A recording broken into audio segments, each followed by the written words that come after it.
Morning, everyone. So today is February 22nd. Last night, up here in Canada, the big online distributor, basically the only distributor who really deals with online LGSs, like PokeShelly, they did a big drop of product. Now, it wasn't like a great prices, but it was a lot of product that has been out of stock for a long time. And there's a question, is this a restock from Pokemon?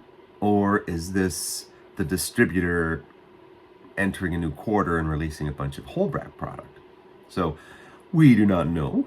Based on what I understand, though, other distributors have received some restocks, have increased, what they have for inventory.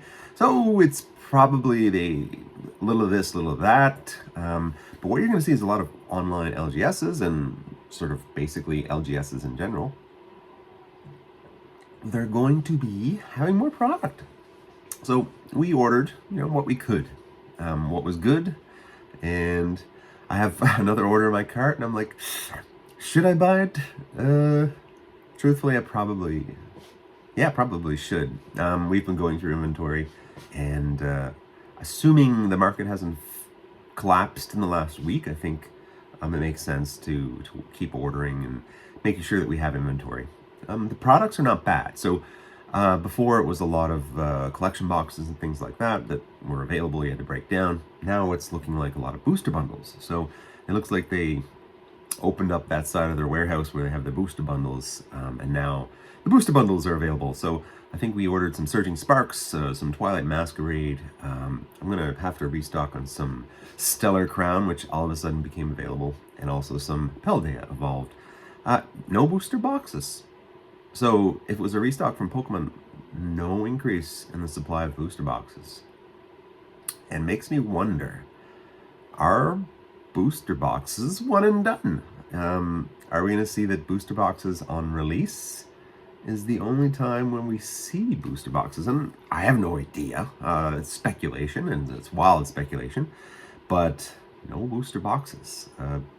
If it was a restock from Pokemon, it's booster bundles, boost sleeves, because that's all the increase that we see, unless of course people who are negative to distribution believe distribution is just holding on to the booster boxes until they sell out all of the other product, and then they'll release the booster boxes at a very healthy margin. That could happen. I know stores that do hold back a little bit of booster boxes until they sell out some of the ancillary products. But I don't. I wish I could do more. I have a couple for my personal collection, and like in 2 years, I sold all my Surging Sparks booster boxes. I shouldn't have, but I did. But I have like a Twilight Masquerade booster box that I haven't sold yet. A Paldea Evolved booster box I haven't sold. It's, investor bro stuff. That's me. So we should see an increase in product. Now, price-wise, there's not going to be a drop in prices because the restock prices are pretty crazy. I'm looking at, for example, a Paldea Evolved booster bundle. Paldea Evolved booster bundle, which is 6 packs. They want $65 for it. 65, which means the price per pack is $11 for a Paldea Evolved booster bundle. Per pack. That's pricey. That's pricey. $11. Yikes. But Twilight Masquerade, they want $55 for 6 packs. So I guess that's about $9 a pack, right, for Twilight Masquerade, which is, I think it's a decrease. At least it's a decrease in how much I've been paying for this product. We shall see. Surging Sparks is up there, though. I think Surging Sparks was, again, for a booster bundle to restock. This is not, the retail price. This is like the restock price. I think it was the same. I think it was like $70 for a booster bundle of Surging Sparks, which means, you're going to see $12 packs, $15 packs of Surging Sparks still, unfortunately. Still going to happen. So, we did the normal thing. We ordered what we could. I don't think I'm going to order Paldea Evolved booster bundles. But definitely restocked. Definitely going to have some inventory at least for the next few months, which is excellent. That's what we wanted. That's what the Pokemon hobby needs, is people who do open packs and do consume product, because they provide the lovely singles that we love so much to put in our binders. Other than that, what's happened at the Poke Chalet is, continued churn, which is excellent, right? We're continue to see sales each day, each week, which are good for business, which is business. And my cousin asked me last night, how many hours are in my day? And I guess it's like 6 o'clock in the morning right now. I woke up having my Pikachu cup of coffee and doing a video. And after this, I'll probably look at the old Shopify list and see what needs to be shipped out. Actually, there's a card show this morning, which I really want to go to. I can't vend. I mean, I can't. It's so much work to vend. Don't have it in my space to do it. I need to keep everything organized so that when it's time to ship something, I'm like, oh, I need to ship single. It's here, done. So important if you're running a business where you have a lot of inventory, like singles, like mine, where you know exactly where something is, so that if you have an order, it takes seconds to find the card, and you're not like looking through it. For a long time in our business, we had organizational problems that led to very long fulfillment for a single order. So I'd get an order of 10 and I'd have to go through like an ETB of singles to find that thing, or worst case, a 5-row. But now we have, multiple 5 rows of singles, and everything is organized. When I get something in, it's put in its spot. When it's time to fill, it is taken and filled. So that's so important when you have a singles business, is to have this really strong inventory process. I don't know if many people talk about that. It actually takes me longer to find sealed product than it does for me to find singles, because for sealed product, I'm like, we are currently renovating the old Poke Chalet, making sure that I have a hobby space that matches my hobby time, and it's not in living areas where it's a mess. So I'm looking for a hobby space, and hopefully at that point I'll have my sealed inventory organized as well. But right now it's like going into a crawl space, opening up, sealed Rubbermaid containers, looking for a built-in battle box or a, Palkia V-Star League battle deck. That's where is my League battle decks, or my Houndoom battle deck, So it takes a bit longer. That's the odd thing. For me, it takes longer for sealed product to find it because it's not organized. Now, the same thing is true for everything you do.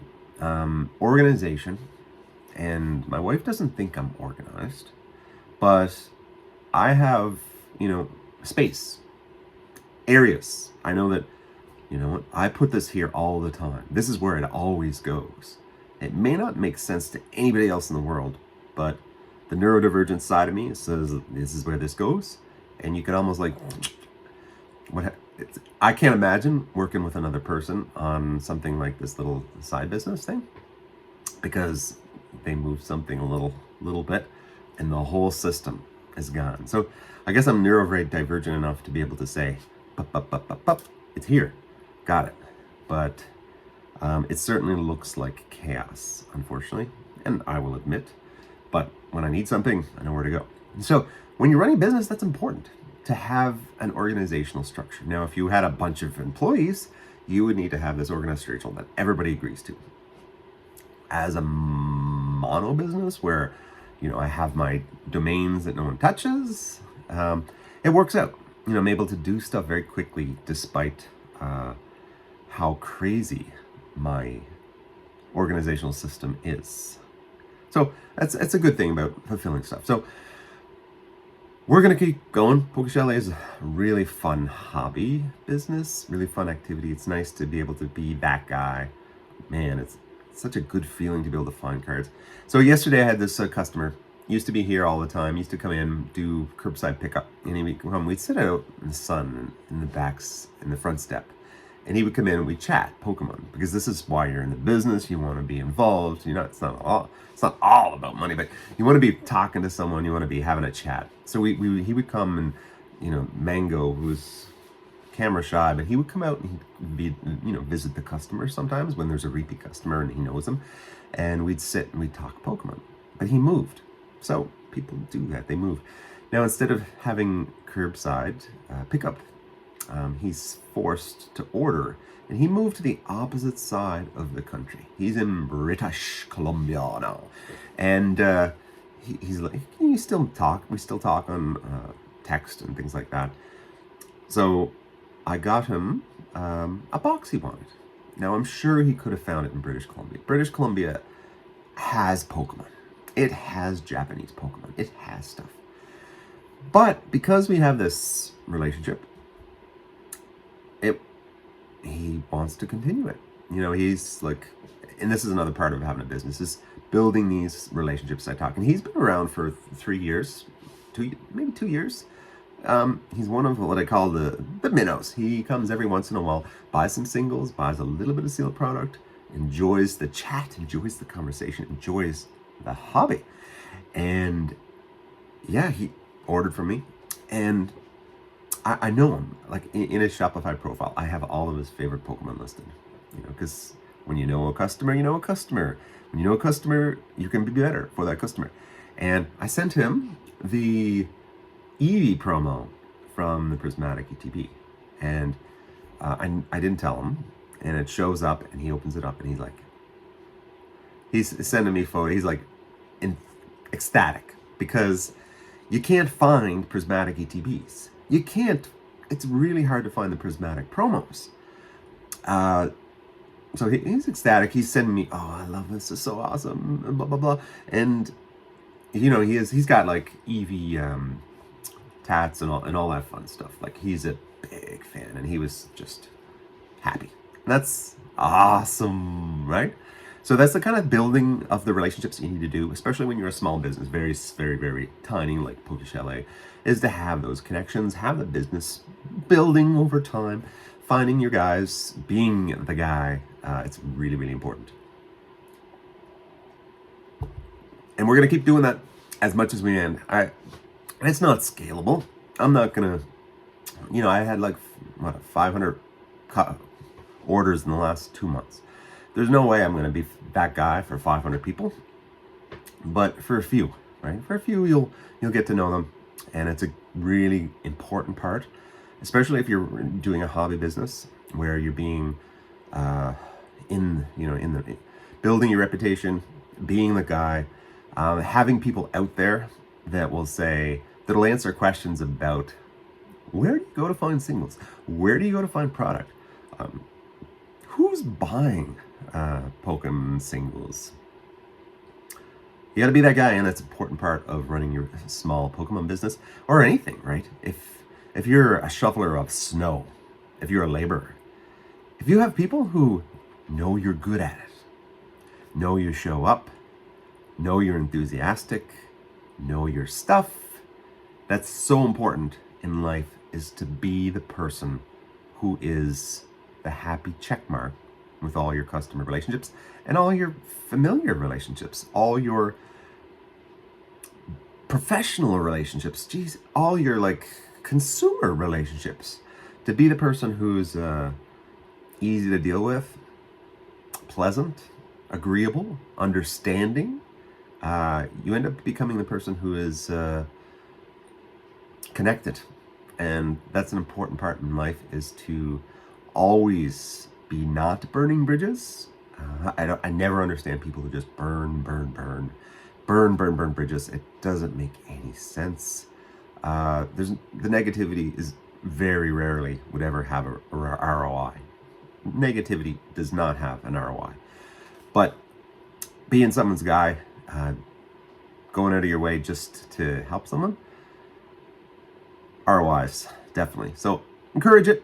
Have fun. Enjoy collecting. Do not overspend. But if you do want to spend, come see us at the Poke Chalet. Ooh, bye.